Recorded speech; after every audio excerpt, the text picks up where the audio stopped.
Olá, turma, tudo bem? Hoje nós vamos continuar falando um pouco sobre a questão das classes das palavras.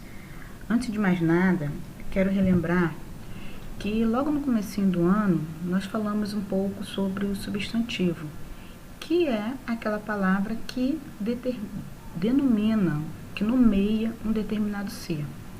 Lembrando que o substantivo, conforme já foi dito, é o dono da parada. O artigo tem que acompanhar o substantivo, o numeral tem que acompanhar o substantivo, o pronome tem que acompanhar o substantivo e o adjetivo também precisa acompanhar o substantivo. Acompanhar em que sentido? Em número e em gênero também. Então, se o substantivo for um substantivo singular, as palavras que estão em torno dele precisam acompanhar essa questão. Se o substantivo estiver no plural, as palavras que estão em torno dele também precisam acompanhá-lo. Lembrando que palavras como amor, Deus, igreja, bento, coração, são substantivos. Nós falamos já também dos adjetivos, que são as palavras que qualificam um substantivo. E relembrando que essa qualificação não é só qualificação positiva, pode ser uma qualificação que seja negativa também. Então, quando eu digo feio, antipático, tudo isso é adjetivo, bem como palavras mais positivas, como sincero, simpático, alegre, joinha. O que precisamos também ter em mente? Que os adjetivos, eles servem para descrever algo ou alguém. Nós estamos falando aí da questão do realismo, e uma das características do realismo é a descrição de pessoas, de objetos. Machado de Assis é fera nessa questão de descrição, né? Os adjetivos, eles podem ser objetivos, que é aquele que mostra a característica física de alguém. Então, se eu digo que o chapéu é vermelho, essa característica é uma característica que todo mundo vê igual, a não ser que a pessoa tenha alguma doença que impeça de identificar a cor vermelha. Mas, fora isso, se o chapéu é vermelho, todo mundo vai ver vermelho. Já as características, os adjetivos subjetivos, são aqueles pautados em uma opinião, ou seja, o chapéu é feio. Essa questão de bonito, feio, depende muito de quem esteja falando, de quem esteja vendo. Por isso, bonito, simpático, feio, agradável, são adjetivos, mas são adjetivos subjetivos. Depende da opinião de alguém. Temos aqui um trecho do livro Dom Casmurro, Machado de Assis, descrevendo Capitu. Então ele fala assim: criatura de 14 anos, alta, forte e cheia, apertada em um vestido de chita, meio desbotado, os cabelos grossos, feitos em 2 tranças, com as pontas atadas uma à outra, à moda do tempo, morena, olhos claros e grandes, nariz reto e comprido. Tinha a boca fina e o queixo largo.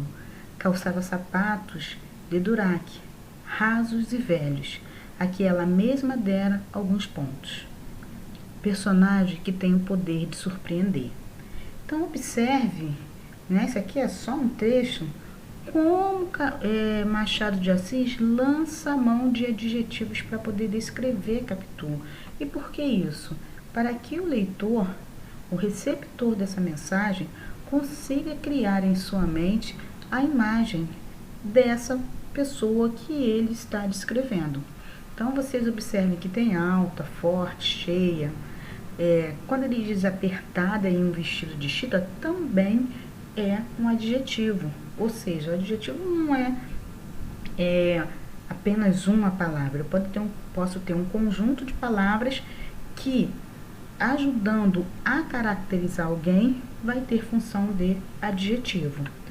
Quando ele fala aqui também os cabelos grossos, feitos em duas tranças, esse feitos em duas tranças, se você para na cena e imagina, né, essa característica da pessoa, isso também é um adjetivo.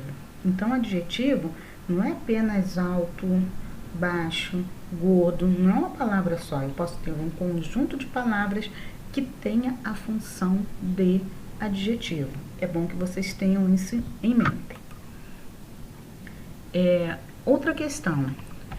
Além da flexão, o adjetivo, assim como o substantivo, ele sofre flexão. Flexão de quê? De gênero e número. Uma delas. Gênero, masculino e feminino.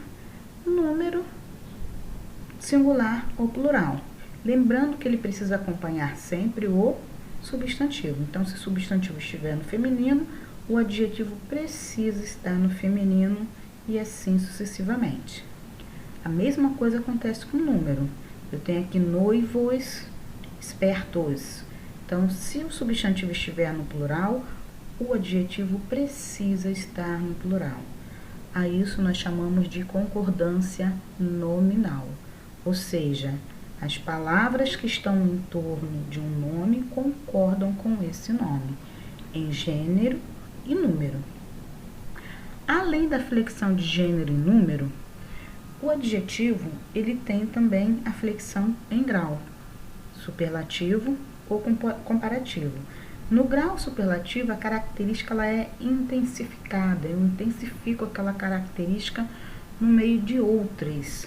Já comparativo, como o nome está dizendo, eu apenas comparo. Então, nós temos aqui um exemplo. Aquela era a montanha mais alta da cidade, ou seja, tinha mais, mas aquela era a mais alta. No comparativo, eu comparo o mesmo, né? Porém, dando a ideia ou de igualdade, ou de inferioridade, ou de superioridade. Aquela cidade era tão grande quanto a minha. Então, duas cidades eram grandes, só que eu estou igualando no tamanho, né, na grandeza das duas cidades. Então, vamos lá. Flexão de grau dos adjetivos. Ele pode ser comparativo, de igualdade, que iguala. Superioridade, indica algo superior. Inferioridade, como o nome diz, indica que é algo inferior.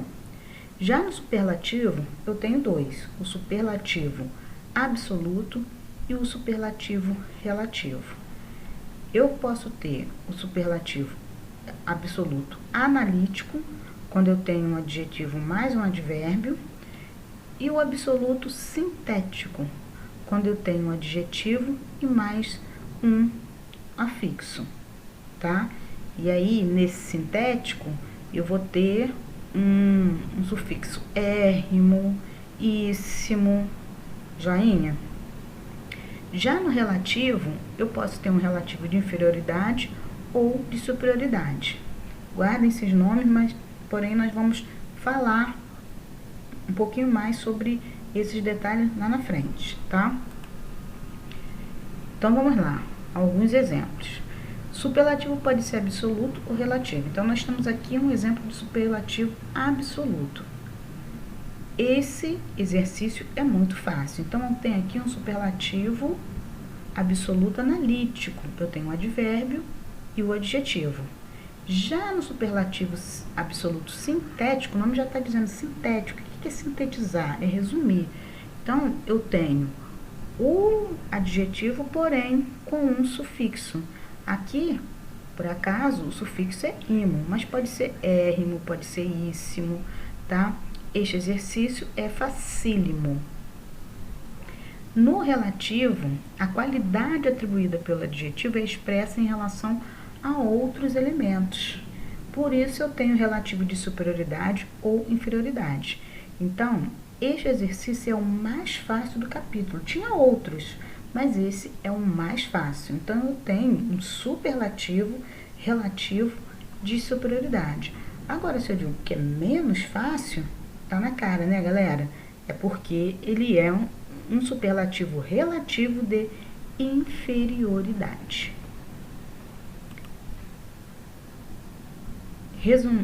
Revisando, flexão dos graus dos adjetivos, comparativo, pode ser de igualdade, de superioridade ou de inferioridade.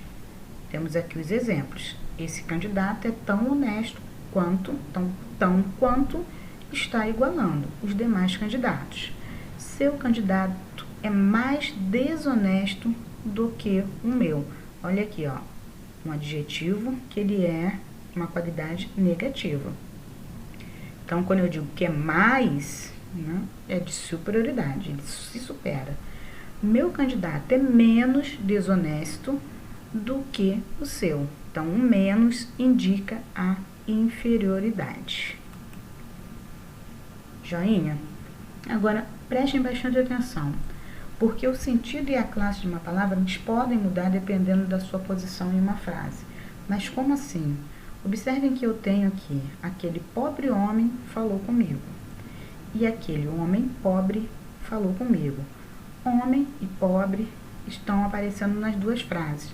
Mas eles estão o quê? Em lugares trocados. E isso faz com que a palavra pobre tenha sentido diferente em cada uma das frases.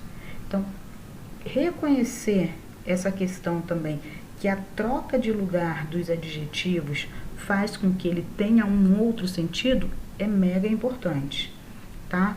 Então, aqui na primeira frase, aquele pobre homem, é mesmo, o pobre tem sentido de coitado. Já na segunda, homem pobre fala em condições financeiras.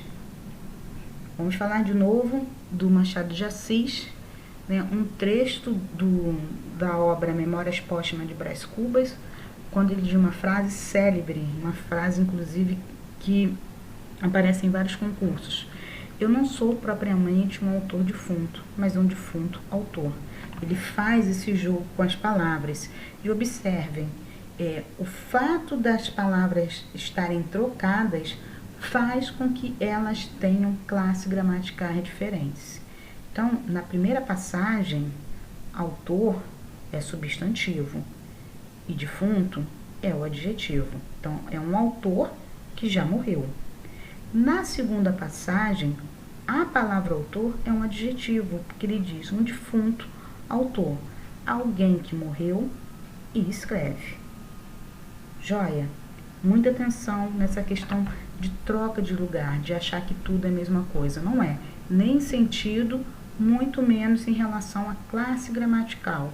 Ou seja, a classe gramatical eu só posso definir dentro de um contexto frasal, dentro do texto. Joinha? Então, outro detalhe muito importante, mas que a gente ainda vai bater um pouquinho mais lá na frente, é que alguns graus, tanto superlativo quanto comparativo, eles se formam de maneira irregular. Observe que o adjetivo bom, quando eu quero comparar, eu não posso dizer que é mais bom, né?